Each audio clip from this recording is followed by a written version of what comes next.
Nous poursuivons maintenant notre présentation rapide de Nik Software avec le troisième plugin ColorFX Pro.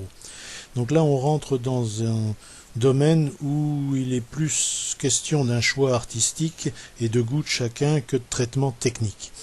Donc là on voit que quand on a lancé ColorFX Pro, la présentation est toujours la même, mais on voit apparaître sur le côté gauche, en plus de ce que l'on avait dans les autres plugins, des propositions de réglages préétablis. Il y en a une volée.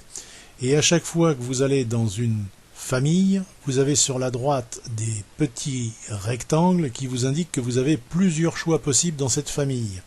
Alors là, on est sur la colorisation blanc et noir, on va passer sur le bicolore, on va passer sur le... Alors vous en avez une ribambelle. Donc ce sont des effets vraiment préétablis. Donc là je vous dis encore une fois, il n'y a pas de jugement, c'est simplement des questions de goût.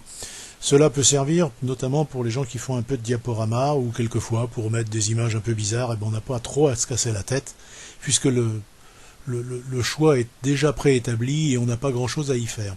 Donc quand on est par exemple ici sur ce Bleach Bypass, eh bien vous avez la possibilité de cliquer sur le côté, sur les petites vignettes, et là il va vous proposer plusieurs traitements différents. Donc que vous allez pouvoir, dès que vous cliquez dessus, vous vous rendez compte de ce que cela donne. Et en plus vous allez toujours pouvoir sur le côté droit jouer sur les réglages de luminosité, de saturation, de contraste, ce qui a été fait à chaque fois et qui bouge à chaque fois que vous changez ici de vignette. Donc pour revenir sur les choix, vous faites précédent. Alors, une petite astuce pour ceux qui voudront utiliser ce plugin, vous avez toujours une petite étoile sur le côté. Si vous cliquez sur cette petite étoile, elle devient jaune et à ce moment-là, elle passe dans vos favoris.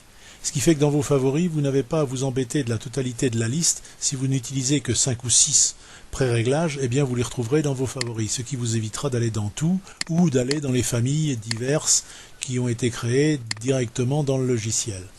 Donc voilà, ça c'est simplement une question de goût.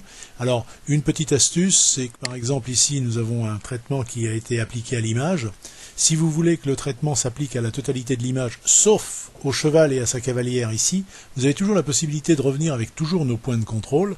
Et ici vous allez dire que vous voulez une opacité à 0. Donc le point de contrôle va venir enlever ici le traitement qui vient d'être fait dans une zone que vous allez pouvoir délimiter.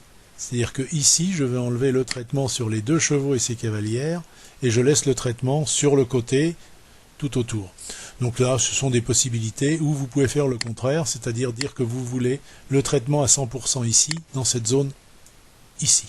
Voilà, alors je vous laisse découvrir aussi ce plugin, qui est plus une question de goût qu'une question technique. Voilà, une fois que c'est fait, comme d'habitude, vous faites OK, votre image va se trouver traitée par le plugin qui va compiler le masque et le calque établi pour vous sortir un calque qui va porter, comme les autres, le nom du plugin utilisé, à savoir ici ColorFX Pro. Alors, suivant ce que l'on a demandé en traitement, le traitement va être plus ou moins long pour l'enregistrement de l'image. On voit à l'heure actuelle que le travail est relativement long pour nous rendre la main sous Photoshop, mais on va y arriver quand même. Donc voilà, alors ce petit plugin, comme je le disais précédemment, est plus une question de goût. On peut se balader sur la totalité, mais je crois qu'on se fatigue très vite. Mais cela peut, comme je vous le disais, servir à quelques images un peu bizarres, notamment en présentation quand on fait du diaporama. Et bien voilà, la présentation de ColorFX